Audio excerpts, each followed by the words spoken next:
Este es un video para explicar la tesis de maestría con nombre Contribución de refuerzo horizontal a la resistencia de muros de mampostería confinada. Este es el primero de 3 videos que se van a elaborar. El objetivo de este trabajo es estudiar experimentalmente la resistencia a corte y la capacidad de distorsión de 6 muros confinados sometidos a cargas laterales hechos con piezas de bloque multiperforado de concreto, variando la cuantía de refuerzo horizontal. Los objetivos secundarios es evaluar el factor de eficiencia del refuerzo horizontal, evaluar límites máximo y mínimo de cuantías de refuerzo horizontal y revisar otros estudios experimentales para estudiar la participación de la resistencia a compresión en la eficiencia del refuerzo horizontal. Este trabajo será explicado en 3 videos diferentes. El primero va a ser la introducción y antecedentes, que es este. El segundo va a ser la explicación del programa y resultados experimentales. Y el tercero, el análisis de resultados y una comparación con distintas series experimentales. Si a usted no le interesa la primera parte, puede brincarse al siguiente o al siguiente. Los links o ligas de estos siguientes videos los voy a poner en la descripción del video. Bueno, en esta primera parte se van a ver los tipos de muros de mampostería, el refuerzo horizontal, requisitos de material y anclaje, antecedentes experimentales, ecuación de diseño por cortante de la Ciudad de México y la eficiencia de refuerzo horizontal. Entonces, bueno, primero hay que ver cuáles son las acciones en muros. Entonces, los muros son elementos planos, verticales, que resisten cargas verticales de compresión que son gravitacionales. Estas son repartidas por la losa. Tienen cargas por sismos, asentamientos o vientos, que son los cortantes. Y tienen momentos de flexión, ya que estas cargas son aplicadas en la losa y al multiplicarse la carga por la distancia en la base genera un momento de flexión. Bueno, entonces cuando se habla de muros resistentes a cortante, se habla de este tipo, de la parte superior derecha, los muros que van paralelos a las acciones de sismos o de vientos son los que resisten el cortante. Los demás se considera que tienen fuerzas fuera del plano y no se considera que participen. Sí participan, pero los que principalmente resisten ese tipo de cargas son los que son paralelos. En el caso de esta figura sería, por ejemplo, el muro A o el muro B. Y esta carga la reparte también la losa. Puede ser losa de concreto o vigueta o vedilla, lo que tenga la estructura. Esta también depende de cómo está conectada con los muros, pero se supone que esta es la que reparte las cargas a todos los muros que están en esa dirección. En las normas técnicas complementarias de estructuras de mampostería de la Ciudad de México existen 5 tipos de muros. El primero es mampostería confinada, luego mampostería reforzada interiormente, muros diafragma, muros no estructurales y mampostería de piedras naturales. Este trabajo está concentrado en los tipos de mampostería confinada. Sin embargo, creo que vale la pena hacer una breve reseña de cuáles son cada uno para que no haya confusión. Entonces, en este caso, la mampostería confinada son muros de mampostería donde tienen elementos confinantes de concreto reforzado a su alrededor. Estos elementos ayudan a que los muros, una vez que están agrietados, tengan todavía un extra de resistencia y de desplazamiento. También existe la mampostería reforzada interiormente, que son piezas huecas que son rellenadas que tienen un elemento de acero, una barra, y dentro de estos alvéolos de las celdas de las piezas se rellenan con un concreto muy fluido que también se le puede conocer como grout. Los muros diafragma son los que rellenan los marcos de concreto. En este caso, estos no cargan fuerzas gravitacionales, porque la carga el muro, pero sí ayudan a rigidizar y pueden funcionar como para separar espacios. El problema de estos es que pueden llegar a tener volteo, y entonces es importante ponerle topes. Hay otros muros no estructurales que son más bien no están conectados a la estructura, pueden ser de cualquier material, hasta de tabla roca y así, pero bueno, la cosa es que estos no están en contacto con los elementos realmente estructurales. Y después está la mampostería de piedras naturales, puede ser estética de algún muro de piedra o para cimentaciones. Es importante tener claro que la mampostería no resiste esfuerzos a tensión. Bueno, o son muy pequeños. Pequeños. Entonces es necesario que tenga elementos que le ayuden a resistir estos esfuerzos a tensión, que pueden ser elementos confinantes o refuerzos interiores, etc. Bueno, ¿cómo se construye un muro de mampostería confinada? En primera, los muros generalmente son de carga, tienen elementos de concreto reforzado en su perímetro. Las dalas y los castillos son del espesor del muro para asegurar que se muevan como un conjunto. Y los elementos mecánicos, como mencioné en la presentación, en la diapositiva pasada, son fuerza gravitacional, fuerza lateral y momentos de volteo. Entonces, estas imágenes son una descripción más o menos de qué es los muros qué es la mampostería confinada. Y bueno, a nivel muro serían como estas figuras a color, ¿no? Entonces, ¿cuál es el procedimiento de construcción? Primero se anclan el elemento de acero de los castillos. Posteriormente se construye el muro de mampostería y luego se siembran los castillos o se encasetan y se cuelan. ¿Y por qué este procedimiento? Pues para asegurar que el concreto quede completamente integrado con el muro de mampostería y que incluso haya como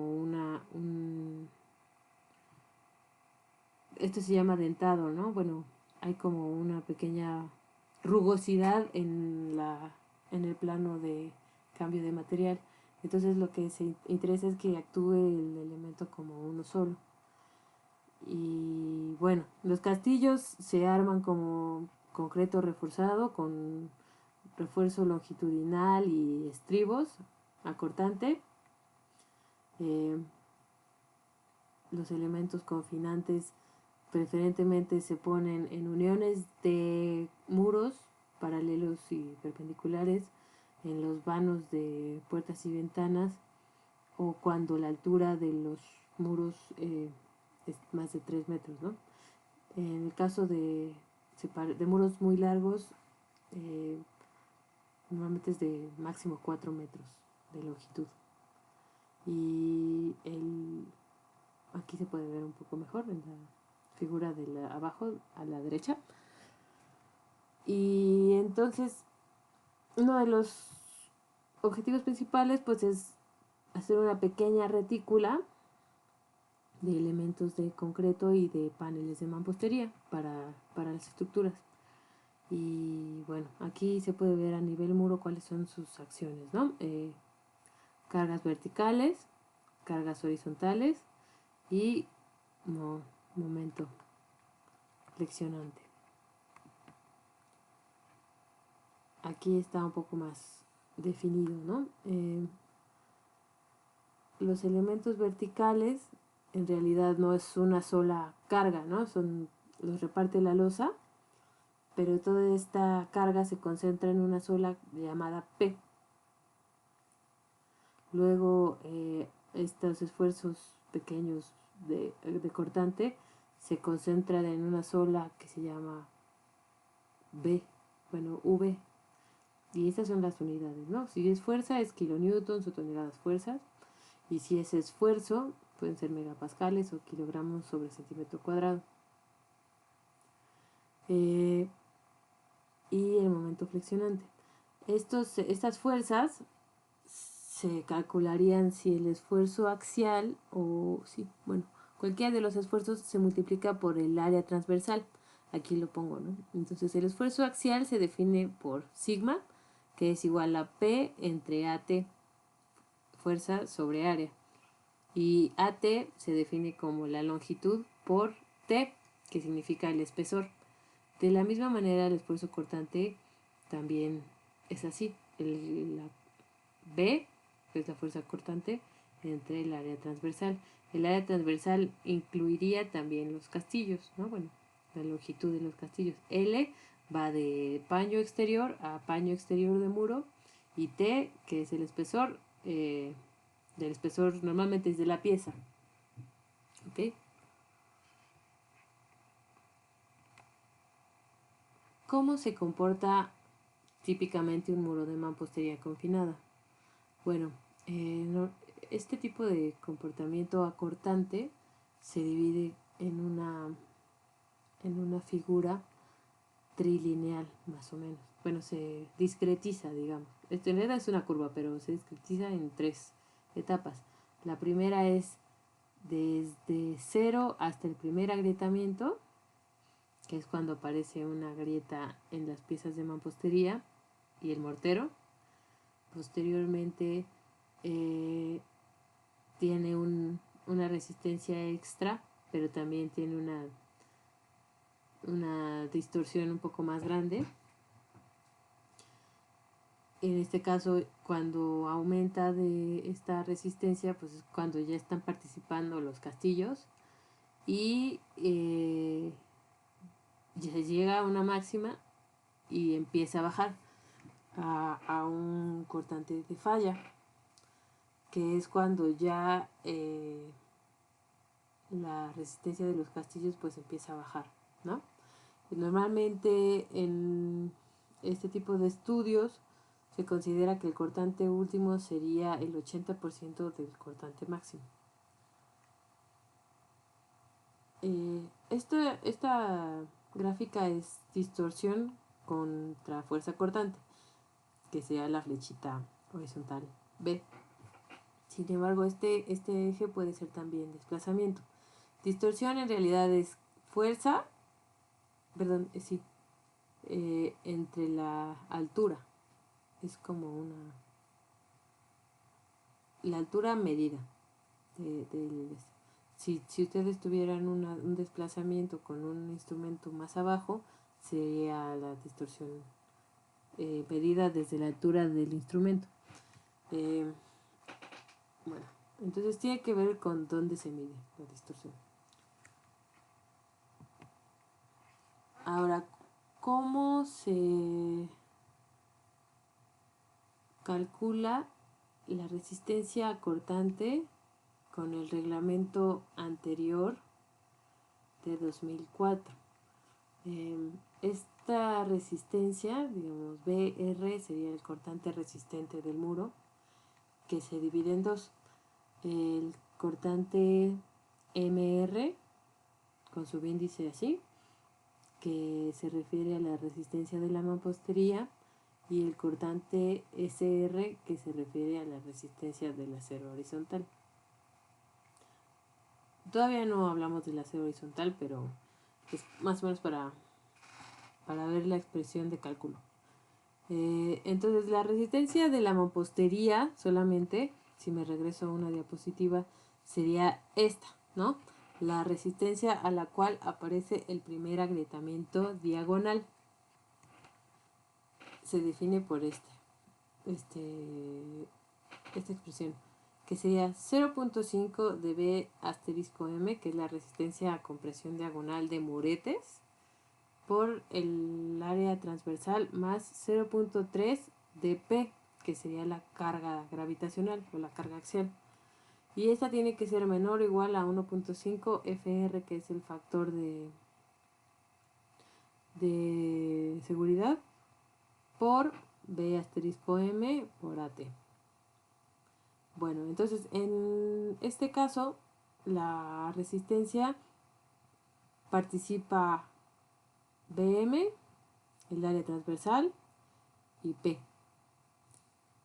Y en el caso de la resistencia del acero horizontal sería la eficiencia, la cuantía de acero horizontal, el esfuerzo del acero de ese material o esas barras por el área transversal también. En el caso, me regreso otra vez, tenemos 3 puntos, el punto 1, el punto 2 máximo y el punto 3 último. Esto es cuando la mampostería no tiene refuerzo horizontal. Entonces voy a avanzar a esta. Esta es la misma curva que vimos, que acabamos de ver. ¿Y a qué se refiere esto? Que una vez que se agrieta, la mampostería empieza a bajar su resistencia, ¿no? Como todo, una vez que falla, ya no tiene la misma resistencia. Y se le atribuye esta extra de resistencia a los castillos. Aunque no se utiliza este extra para el diseño, que sería esta expresión, se toma como una reserva de resistencia. Bueno, pero una vez que se le coloca resistencia del acero horizontal, a esta resistencia hasta el punto 1 se le suma la del acero horizontal. ¿Cuál es el beneficio de ponerle acero horizontal a los muros? Pues es que aumenta tanto su resistencia máxima como su desplazamiento o su distorsión. Por ejemplo, entonces aquí se ve, lo puse un poquito, un poco transparente, que si un muro no tiene resistencia, pues llegaría hasta aquí, ¿no? Pues no tiene refuerzo horizontal, llegaría hasta el 2, Pero si se le pone una cuantía adecuada de refuerzo horizontal, aumenta y se va hacia la derecha, el pico. Y bueno, este extra se le atribuye al acero horizontal y se calcula con esta. Ahora, este símbolo se le llama eta, que sería como la eficiencia del refuerzo horizontal, que quiere decir qué tanto de lo que está puesto trabaja. Y en la expresión de 2004 se propuso una eficiencia variable que tiene 0.6 si la cuantía es menor a 0.6 megapascales o 6 kilogramos sobre centímetro cuadrado, y 0.2 si la cuantía es mayor a 0.9 megapascales o 9 kilogramos sobre centímetro cuadrado. Y bueno, así se diseñaba. Todas todas las expresiones que se hacen en un reglamento se hacen con los resultados disponibles hasta esa fecha, ¿no? Normalmente las expresiones de diseño de mampostería son expresiones empíricas, que quiere decir que se están calibrando, y no solo en México, en todas partes casi, que se están calibrando con resultados experimentales. Cada vez hay más modelos, cada vez se está desarrollando un poco mejor, pero como la mampostería es tan variable, es decir, hay mucha variabilidad en las piezas, en el mortero, en los castillos, en todo. Como es tan variable, pues los modelos tienen que abarcar todas estas variables. Entonces a veces es un poco menos complicado hacer los experimentos, digamos, ¿no? Entonces esta expresión fue calibrada hasta 2004 con las los resultados disponibles en esa época, que fueron muy efectivos, ¿no? Bueno, para el momento que se publicó. Entonces, ¿qué es el refuerzo horizontal? El refuerzo horizontal son barras de acero corrugado, estirado frío, que se colocan en las juntas de mortero de la mampostería. Este es un tipo de refuerzo horizontal, es el que se usa para mampostería confinada. Entonces, otra vez puse aquí estas figuritas de acá. Entonces, ¿qué es lo que hace el refuerzo horizontal? Si el muro tiende a agrietarse diagonalmente por cortante, en donde trabaja primero la mampostería, ya después trabajan los castillos y aparte hay una pequeña fricción entre los agregados del plano de corte. Entonces, al colocar estas barritas en las juntas, funciona como unos pequeños tirantes que ayudan a que el muro no se siga abriendo por esa grieta. No puede evitar que se agriete la primera vez, pues la mampostería trabaja hasta donde tiene que trabajar.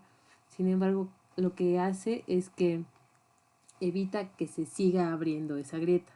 Entonces, funciona como unos tirantes. Al tensionar eso, lo que pasa es que se vuelve a distribuir en otros puntos del plano, del panel, pues, de mampostería, lo que ayuda a tener esta resistencia adicional, porque ayuda a que todo el conjunto trabaje no solo un plano, sino varios planos, pues, ¿no? Bueno, hasta ahí es esta descripción. Ahora, en mampostería confinada, sobre todo en México, ¿cómo se utiliza el refuerzo horizontal? Pues bueno, ¿qué hace? Aumenta la resistencia a corte de muros de mampostería. Son varillas corrugadas estiradas en frío, colocadas en algunas juntas de mortero del muro. O sea, no necesariamente tienen que ir en todos, pueden ir en algunos, dependiendo de cómo lo pida el diseño. Son ancladas a los castillos, esto debido a que pues, trabajan a tensión, entonces necesitan un anclaje. No basta con la corrugación y el mortero. Y bueno, estas ayudan a que las grietas diagonales se abran y que el daño se distribuya mejor dentro del panel de mampostería, como lo expliqué en la diapositiva anterior. Y bueno, esta es una fotografía del trabajo que se hizo. Y aquí, donde ven el cablecito rojo, es donde pusimos un elemento un instrumento que se llaman deformímetros o strain gauge para medir cuánto se deformaba. Pero bueno, fuera de eso, así se pone, ¿no? Se pone a todo lo largo del muro y se ancla dentro de los castillos.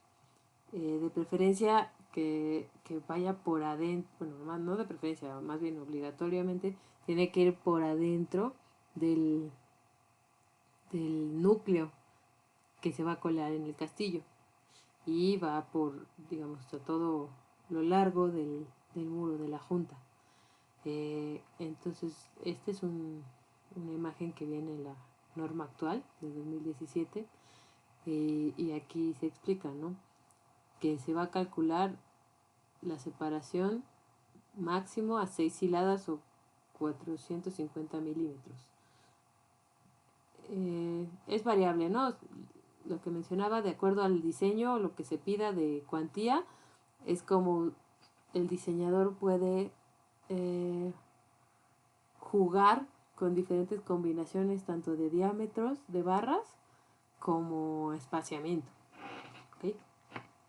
Y bueno, los espesores de junta pueden ser de 10 milímetros para piezas mecanizadas y 15 para piezas artesanal si no tienen refuerzo, y si sí tienen refuerzo tendría que ser de 12 o de 15 milímetros, y debe de haber un espacio en el centro de mínimo 10 milímetros para que no queden tan a la orilla las barras. Ok, bueno, ¿cómo se ancla? Lo que mencionaba, ¿no? Se tiene que anclar dentro del castillo, y esto es para asegurar que trabaje a tensión, que sí efectivamente cierre las grietas que se quieran abrir. Entonces se van a utilizar, bueno, se utilizan más bien ganchos a 90 grados, con una longitud de desarrollo dependiendo del diámetro de la barra y también el giro, ¿no? Bueno, ambos se pueden consultar en las tablas estas de doblez y de anclaje. Y por ejemplo, en caso de, de castillos intermedios, se anclarían las que vienen de un sentido y el otro. ¿Y qué material es el del refuerzo horizontal? Bueno, ya había mencionado que es acero corrugado, y aquí le explico más o menos cómo es. La varilla estirada en frío grado 60. 60 quiere decir que tiene 60 megapascales de esfuerzo. No, megapascales no, bueno. Grado 60 quiere decir que tiene 6.000 kilogramos sobre centímetro cuadrado de esfuerzo de fluencia. Posteriormente lo voy a explicar mejor, pero aquí en México se le llama también varilla 60 o varillín, y tiene diferentes diámetros los que se permiten usar de acuerdo a la altura de la junta de mortero. Es 1/4 de pulgada, 3/16 y 5/32. Entonces se puede hacer una combinación de varios diámetros sin problema, ¿no? La cosa es que cumpla también con algunos requisitos de áreas que se tienen que cumplir. Bueno, que se tienen especificados para que no sea demasiada área de acero en una sola junta, porque puede llegar a haber desplazamiento. Bueno, tampoco se permite utilizar escalerilla. La escalerilla se utiliza para cambios de temperatura, cosas muy que no esfuerzan tanto a los muros. La escalerilla es para esfuerzos pequeños. No se permite porque cuando se ha probado en el estudio, por ejemplo, de Sánchez y otros que probaron los muros acoplados con refuerzo horizontal, la escalerilla se rompió en distintos puntos de soldadura. Entonces, para refuerzo sísmico, digamos, que es el que funciona aquí, no se permite escalerilla. El anclaje a 90 grados, el esfuerzo de influencia sería 588, perdón, no es 60, 588 megapascales o 6.000, y no se permiten traslapes. Este tipo de varillín o varilla aquí en México se encuentra en tramos de 6 metros. Entonces, si normalmente los muros pueden ser de 4 metros de largo, pues alcanza bien para 1 metro. Sin embargo, hay que tener cuidado con los despieces, ¿ok? Porque también tienen que incluir tanto la longitud como el gancho. Y pues que no se permiten los traslapes en este caso.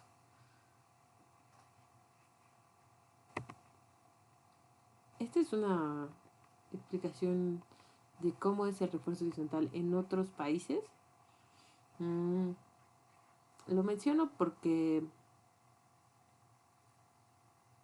puede haber confusión entre los otros estudios de mampostería que se han hecho, que puede ser de Shin, de Matsumura, de otras personas, pero no es mampostería confinada, es mampostería reforzada. en Estados Unidos, en Canadá, Nueva Zelanda, etcétera, se utiliza este tipo de mampostería que se parece a la reforzada interiormente de aquí. Sin embargo, son piezas muy, bueno, no mucho más, pero mm, sí algo más anchas, más con paredes más gruesas y tienen otro tipo de especificaciones para el refuerzo. Por ejemplo,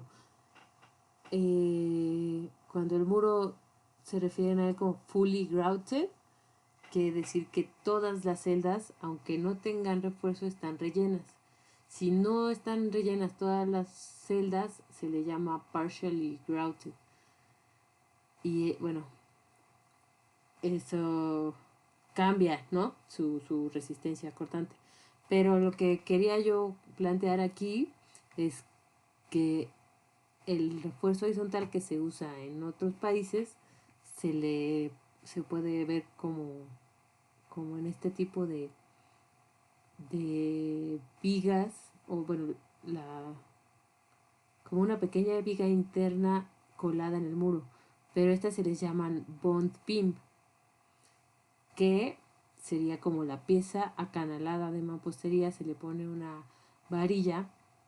Esta varilla puede ser de 4200 kilogramos sobre centímetro cuadrado, o sea, una varilla normal de, no sé, 3 octavos o tal vez un poco más, y se cuela toda esa hilada para que la varilla quede embebida en esa junta. Eh, Se pueden hacer de varias, ¿no? Esta es una partially grouted, o también usan escalerilla.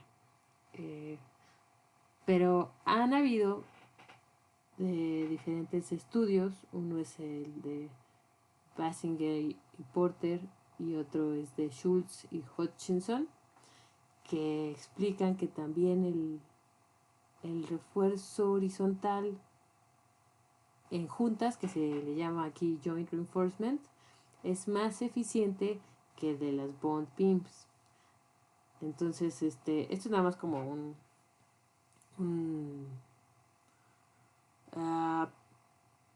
una nota informativa para distinguir una mampostería de otra, ¿no? En el caso de estos videos y de este estudio es pura mampostería confinada sin refuerzo interior.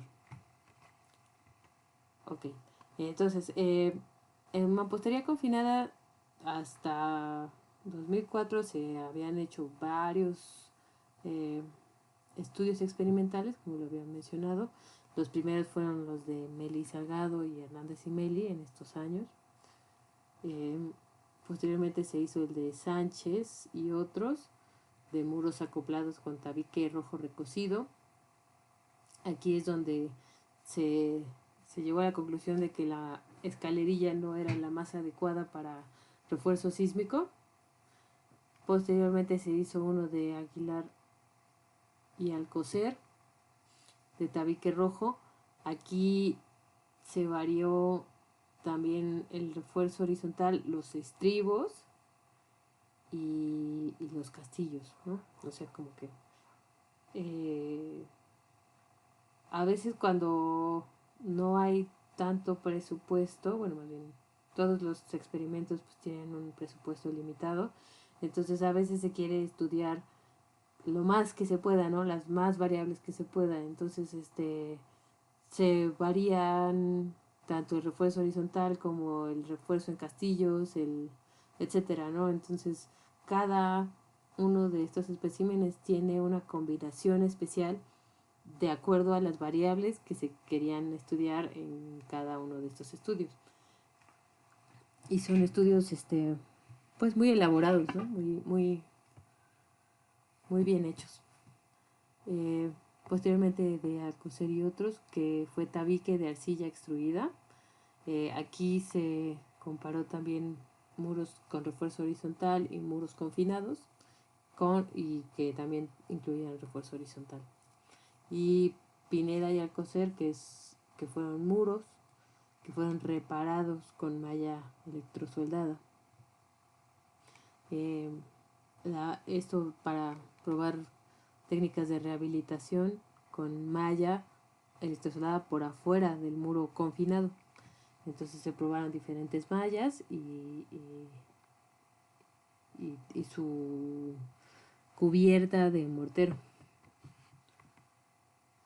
Y bueno, de acuerdo a estos estudios, se llegó a la conclusión de que la eficiencia para este tipo de muros con diferentes tipos de refuerzos tiene esta variación, que es 60% para cuantías abajo de 0.6 megapascales o 6 kilogramos por centímetro cuadrado y 20% cuando son mayores.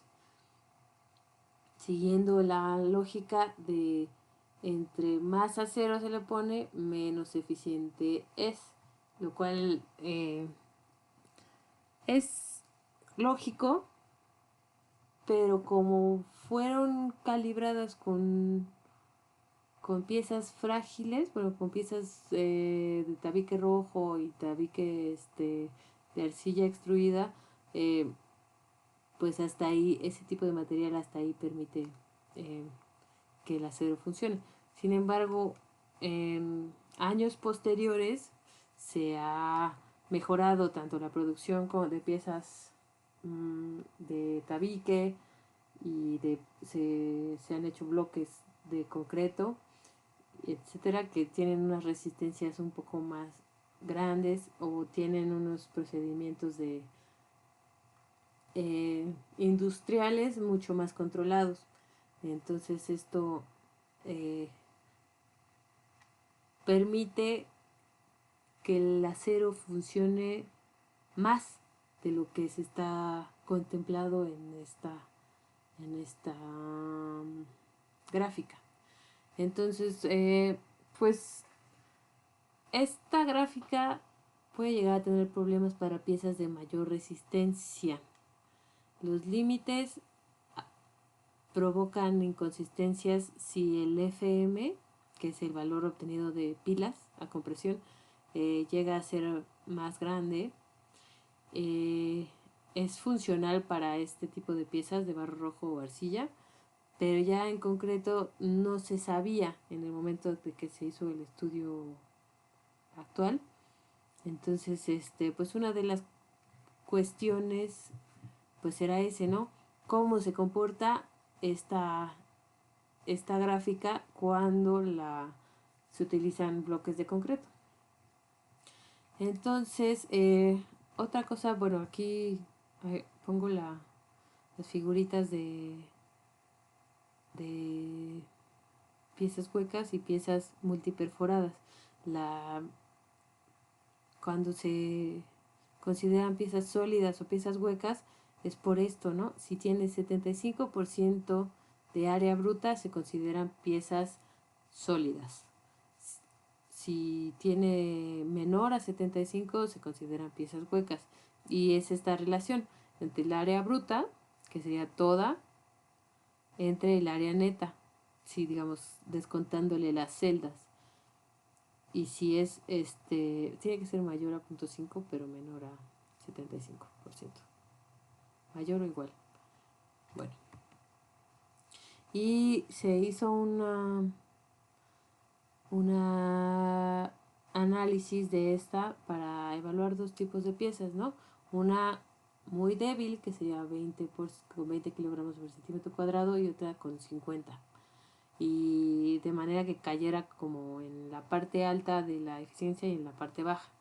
Y esto es a lo que se refiere con que hay algunas inconsistencias, porque si se calculara con el máximo de cuantía permitido para cada una, sería de 6 kilogramos y de 12 kilogramos, teniendo una eficiencia de 0.6, que sería, digamos, que caería como en la parte izquierda de la gráfica, y de 0.2 en la parte derecha.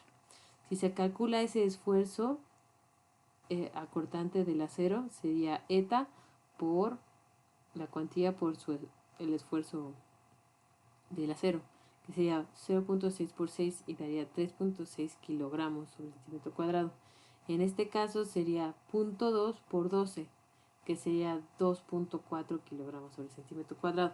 Lo que se refiere aquí este pequeño análisis es que aunque la pieza sea de más resistencia, los límites de cuantías máximas y la deficiencia hace que en el cálculo resista más la pieza más débil que la pieza más resistente, lo cual mm,